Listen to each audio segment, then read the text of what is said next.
Hi, and for this video essay, we will be discussing game-based learning specifically and how it focuses towards special needs students. I'm Rachael Lorenz. I'm Kathleen Coletta. And welcome to our project. So, to start us off, what is game-based learning? Game-based learning is sometimes referred to as game schooling within the homeschool community, is often a teaching technique that uses games to enhance the learning experiences and provide supplementary instruction for the students. A lot of researchers have started to find that this is often an especially useful technique in cases where the student is struggling with motivation and needs assistance with becoming engaged with the material and to find an interest so that they can absorb the information better. For the purposes of our video, we are defining a special needs student as a student with emotional, mental, physical challenges that impair their ability to learn and require special accommodations. These students are often neurodivergent and fall under the umbrella of either a 504 plan or an IEP, which is also known as an individual education plan.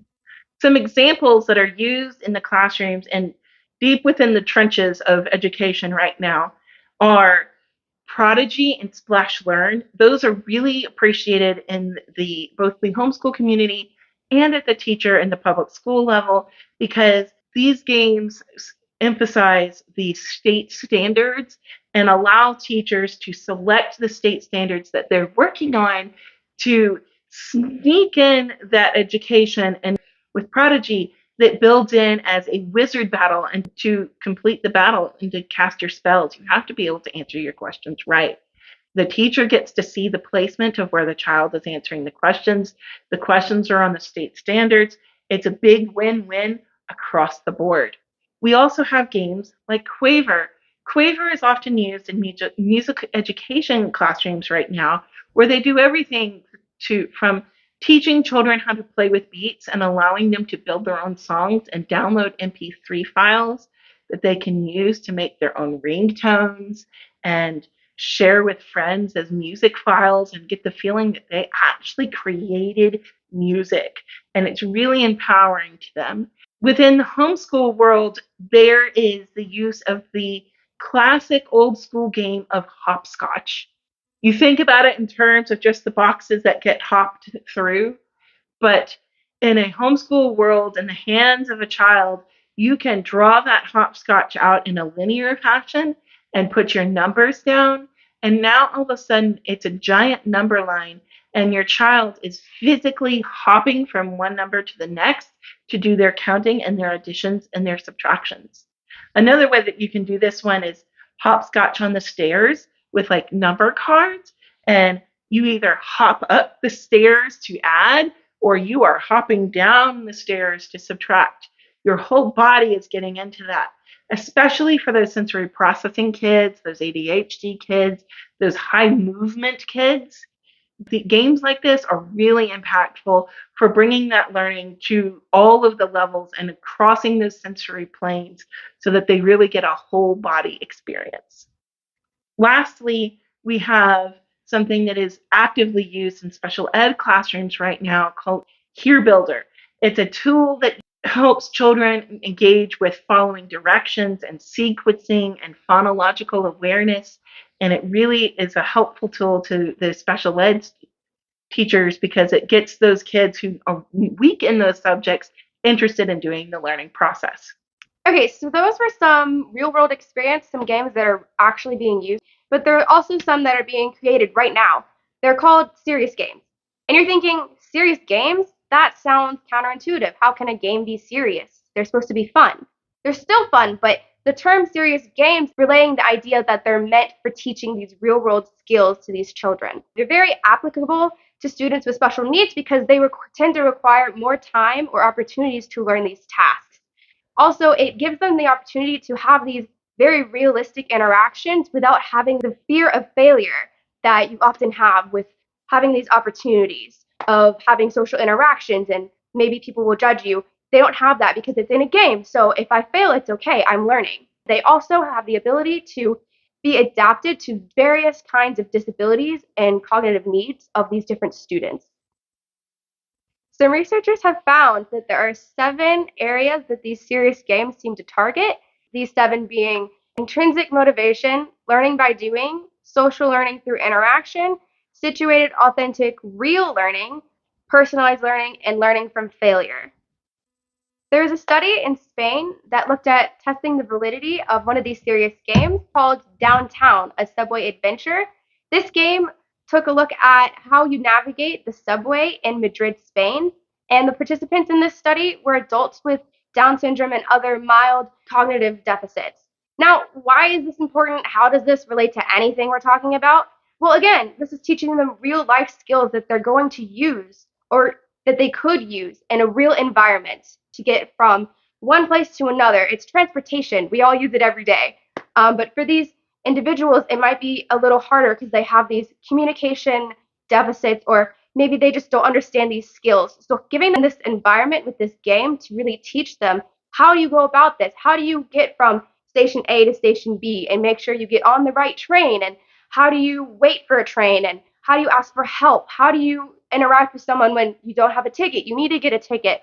All of these things are aspects of the game that are fun for an individual because it's a game, it's fun, but really they're learning these skills that will help them in their future later on. Also, because it's a serious game, there's varying levels of difficulties. So you start with an easy task, just get from this station to that station.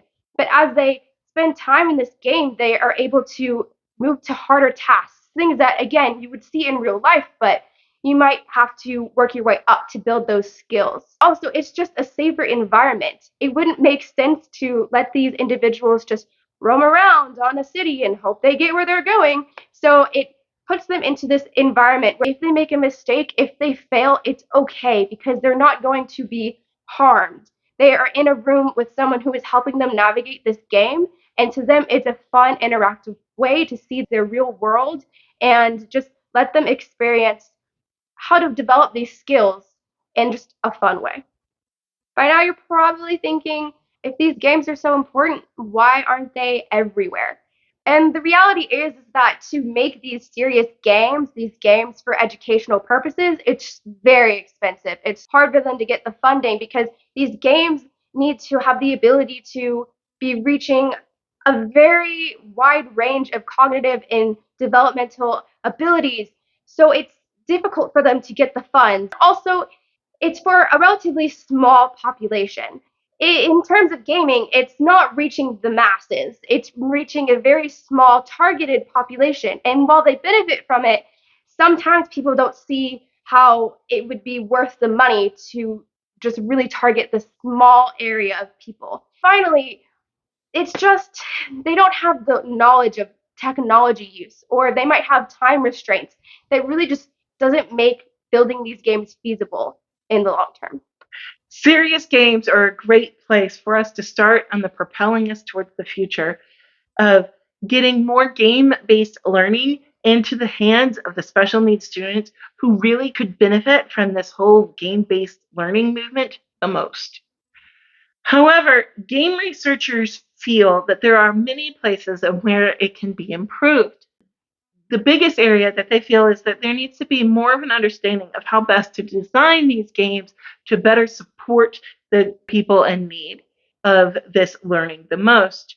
They also feel that there needs to be a identification of the mechanisms of learning game design so that game features that benefit these groups and mainstream can be strengthened to help the most people possible. There also needs to be more consideration into how game designs can benefit the special needs students specifically, because their needs tend to be so unique and specific to each individual, and that's not necessarily something that is done right now.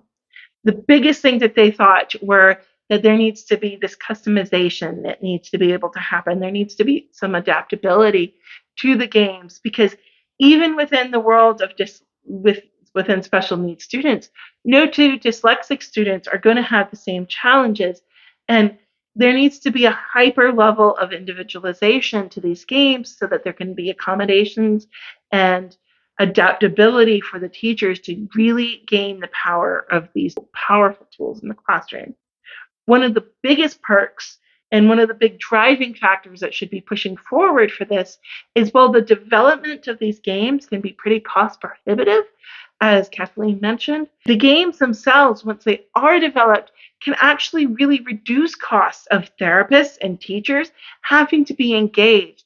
Because in most of these scenarios, the child or the student learning is able to do it independently, and it helps to feed that independent learning, and it allows caregivers the chance to help be background support and facilitators of this learning without having to have that hands-on teacher right in the forefront.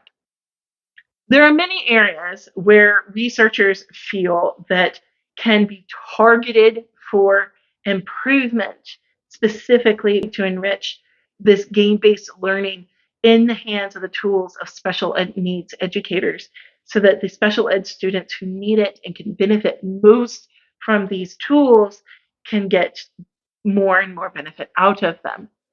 First off, they suggest that in cases where motor skills and reaction times aren't the skills being focused on or addressed within the game, that the use of timed and kinesthetic-based challenges needs to be limited, as research has started to find more and more that these timed and kinesthetic-based challenges tend to get in the way of actual reaching the skill that needs to be addressed. So if you're trying to target reading, doing a timed speed test with it is probably not going to help with that process of getting the learning and that phonic awareness down. It's going to reduce that, and it's going to get in that way, because with these special needs children, they have that extra component of a motor skill issue on top of whatever learning challenge they have. And that physical barrier is going to get in the way of the learning that could be happening. It's also encouraged that these games better utilize social and emotional dimensions of learning, so that you have a multi-dimensional approach to learning that really crosses that boundary, so that there is a deeper and richer learning process. The more dimensions across that you can get and not just rely solely on that cognitive dimension, the more impactful and the deeper it'll be, the more engaged the child will be, and the more desire that they have to learn the content within the game they will have. Games need to be just as motivating as the non-educational tech. If it feels like school, it's going to be like school to them, and it's not going to feel game-like, and it will feel like a task or a chore that they have to accomplish, and they're not going to enjoy it. And if they don't enjoy the process, if they don't have the motivation for the process, then they lose out on the game-based learning benefits if that fun isn't there as well. It's a very important aspect to the game-based learning principles. Lastly, they strongly encourage that playtime be allowed to be increased, and to have even more time to allow the child to play. A lot of these studies that have been looked at have very short, small windows of time where the child is played, and they feel that if the child is given enough time to play the games for longer, that a chance for an even better growth within these games and learning environment would even happen. Bouncing off what Rachel just said, there are some ways we can improve these games to really enhance this engagement with these kids. First off, being just having fun characters and a lively background. They're going to draw them into this world. Also, again, having these customizable characters, things that they can really identify with. They can change things up. They can have a funky hairstyle, all these cool aspects of games that you would see in any other game. Why not add it into something that is learning? Furthermore, maybe having a scoring system, something that they can get excited about, leveling up. I mean, who doesn't like leveling up? If I can get to level 2, of course I want to get to level 2.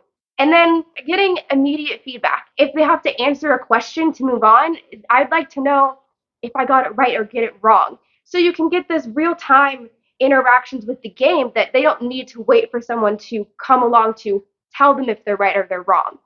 That, with the colorful background in these characters, can really enhance all aspects of the game, giving them a way to have these emotional, these cognitive, these behavioral aspects that they're needing to foster their development further. In essence, this idea of game schooling or game-based learning or these serious games have such a big potential, a way to lead us into the future for this community of people who really need more opportunities to learn these skills, not only in a classroom environment, but also a way for them to bring it home with them so that the people who love and care for them, their family, the people who support them can also have an impact and a way to help them foster these skills that they need. We've also kind of tackled the idea that these games, while they're being created, need some more research and further development in how they're designed, but also in the way that they're used, in some of the ways that we can use better resources, again, to help this population.